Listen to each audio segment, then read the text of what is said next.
বলবেন যে আমি সতর্ক করিনি, আমি আপনাদের সতর্ক করে দিচ্ছি। আপনারা যদি নিজেদের মধ্যে ভেদাভেদ ভুলে একসাথে কাজ না করতে পারেন, নিজেরা যদি কাদা ছোড়াছুড়ি করেন, মারামারি কাটাকাটি করেন, এই দেশ এবং জাতির স্বাধীনতা সার্বভৌমত্ব বিপন্ন হবে। আমি আজকে বলে দিলাম, নাইলে আপনারা বলবেন যে আমি আপনাদের সতর্ক করিনি। আমি সতর্ক করে দিচ্ছি আপনাদের। আমার অন্য কোনো আকাঙ্ক্ষা নাই, আমার একটাই আকাঙ্ক্ষা, দেশ এবং জাতিটাকে একটা সুন্দর জায়গায় রেখে ছুটি করা। I had enough. Was last 7-8 months I had enough. আমি চাই দেশ এবং জাতিকে একটা সুন্দর জায়গায় রেখে আমরা সেনানিবাসে ফেরত আসব। আরেকটা জরুরি বিষয় যেটা আমি ভাবলাম যে আপনাদের সাথে আমি শেয়ার করি। দেশের এই আইন শৃঙ্খলা পরিস্থিতি খারাপের পিছনে কিছু কারণ আছে।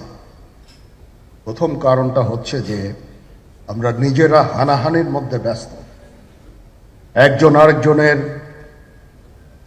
বিরুদ্ধে বিষোদ্গারে ব্যস্ত। এটা একটা চমৎকার সুযোগ অপরাধীদের জন্য।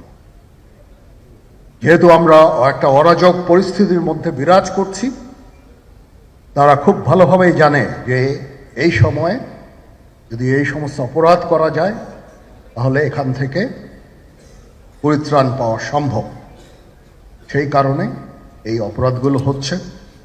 আমরা যদি সংগঠিত থাকি, একত্রিত থাকি, তাহলে অবশ্যই এটা সম্মিলিতভাবে মোকাবেলা করা সম্ভব হবে। Police, RAB, BGB, TGFI, NSI এগুলো দেশের জন্য অত্যন্ত গুরুত্বপূর্ণ কাজ করেছে অতীতে। খারাপ কাজের সাথে অসংখ্য ভালো কাজ করেছে। আজকে যে দেশের স্থিতিশীলতা, দেশটাকে যে এত বছর স্থিতিশীল রাখা হয়েছে, এটার কারণ হচ্ছে এই সশস্ত্র বাহিনীর বহু সেনা সদস্য, সিভিলিয়ান সবাই মিলে এই অর্গানাইজেশনগুলোকে, অসামরিক সামরিক সবাই মিলে এই অর্গানাইজেশনগুলোকে এফেক্টিভ রেখেছে। সেই জন্য আজকে সুন্দর, এতদিন ধরে আমরা একটা সুন্দর পরিবেশ পেয়েছি। এর মধ্যে যারা কাজ করেছে, যদি অপরাধ করে থাকে সেটা শাস্তি হবে, অবশ্যই শাস্তি হতে হবে, না হলে এই জিনিস আবার ঘটবে। আমরা সেটাকে বন্ধ করতে চাই চিরতরে, কিন্তু তার আগে মনে রাখতে হবে আমরা এমনভাবে কাজটা করব এই সমস্ত অর্গানাইজেশনগুলো যেন আন্ডারমাইন না হয়। আজকে পুলিশ সদস্য কাজ করছে না, এটা বিশাল বড় কারণ হচ্ছে অনেকের বিরুদ্ধে মামলা, অনেকে জেলে। RAB, BGB, DGFI, NSI panicked. বিভিন্ন দোষারোপ, গুম, খুন ইত্যাদি তদন্ত চলছে। অবশ্যই তদন্ত হবে, দোষীদের বিচারের আওতায় আনতে হবে।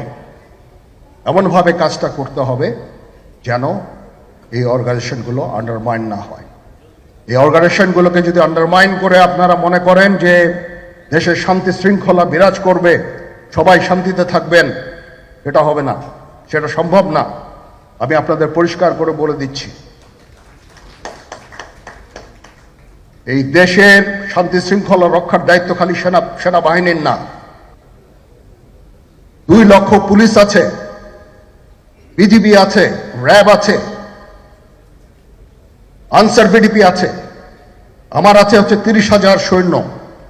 এদেরকে আমি এই যে একটা বিরাট ভয়েড, আমি এই 30,000 সৈন্য দিয়ে আমি কিভাবে এটা পূরণ করব?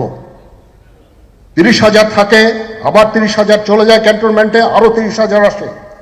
এটা দিয়ে আমরা দিন রাত আমরা চেষ্টা করে যাচ্ছি। এখানে যে সমস্ত উচ্ছৃঙ্খল কাজ হয়েছে সেটা আমাদের নিজস্ব তৈরি, এটা আমাদের নিজস্ব ম্যানুফ্যাকচার, আমরা নিজস্ব এইগুলো তৈরি করেছি। এই বিপরীতমুখী কাজ করলে এসে কখনো শান্তি শৃঙ্খলা আসবে না, এই জিনিসটা আপনাদের মনে রাখতে হবে। তদন্ত কমিশন হচ্ছে, আবার আরেকটা আমাদের সর্বদা আমরা চেষ্টা করব তদন্ত কমিশনকে সহায়তা করতে যে ধরনের সাহায্য সহযোগিতার প্রয়োজন হয় আমরা করব। আমরা দেশে একটা ফ্রি ফেয়ার অ্যান্ড ইনক্লুসিভ একটা ইলেকশনের জন্য দিকে ধাবিত হচ্ছে এবং তার আগে যে সমস্ত সংস্কার করা প্রয়োজন অবশ্যই সরকার সেদিকে খেয়াল করবেন। আমি যতবারই ডক্টর ইউনূসের সাথে কথা বলেছি, he completely agrees with me. There should be free, fair and inclusive election, and that election should be within December or close to that. যেটা আমি এর প্রথমেই বলেছিলাম যে 18 মাসের মধ্যে একটা ইলেকশন। আমার মনে হয় যে সরকার সেদিকেই ধাবিত হচ্ছে। ডক্টর ইউনূস যথাসাধ্য চেষ্টা করে যাচ্ছেন এই দেশটাকে ইউনাইটেড রাখতে, কাজ করে যাচ্ছেন উনি।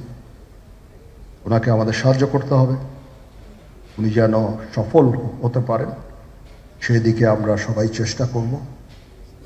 আমরা একসাথে ইনশাল্লাহ কাজ করে যাব। আসেন আমরা নিজেদের মধ্যে মারামারি কাটাকাটি না করে আমরা ইউনাইট আওয়ারসেলস, দেশ জাতি যেন একসাথে থাকতে পারি সেদিকে আমাদের কাজ করতে হবে। আমাদের মধ্যে মতের বিরোধ থাকতে পারে, চিন্তা চেতনার বিরোধ থাকতে পারে, কিন্তু দিন শেষে যেন আমরা সবাই দেশ এবং জাতির দিকে খেয়াল করে আমরা যেন এক থাকতে পারি। তাহলে এই দেশটা উন্নত হবে, এই দেশটা সঠিক পথে পরিচালিত হবে। না হলে আমরা আরো সমস্যার মধ্যে পড়তে যাব। বিশ্বাস করেন, we don't want to head, ওইদিকে আমরা যেতে চাই না।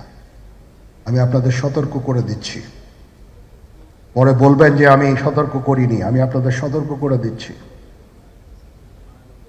আপনারা যদি নিজেদের মধ্যে ভেদাভেদ ভুলে একসাথে কাজ না করতে পারেন, নিজেরা যদি কাদা ছোড়াছুড়ি করেন, মারামারি কাটাকাটি করেন, এই দেশ এবং জাতির স্বাধীনতা সার্বভৌমত্ব বিপন্ন হবে।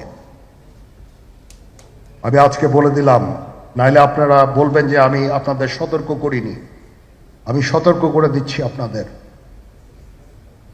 এই দেশ সুখে শান্তিতে থাকতে চাই, আমরা চাই না হানাহানি কাটাকাটি মারামারি।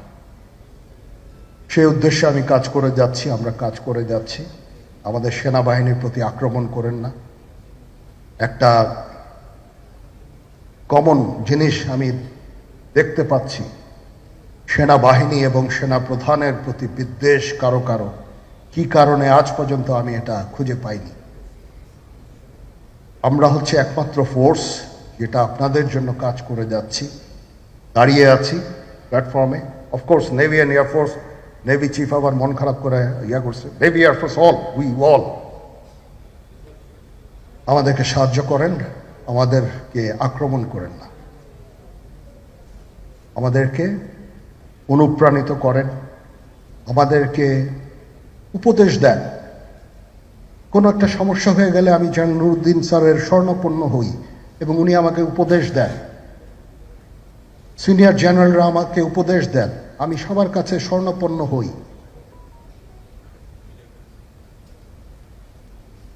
আমাদের প্রতি আক্রমণ করেন না, উপদেশ দেন। আমরা অবশ্যই ভালো উপদেশ গ্রহণ করব।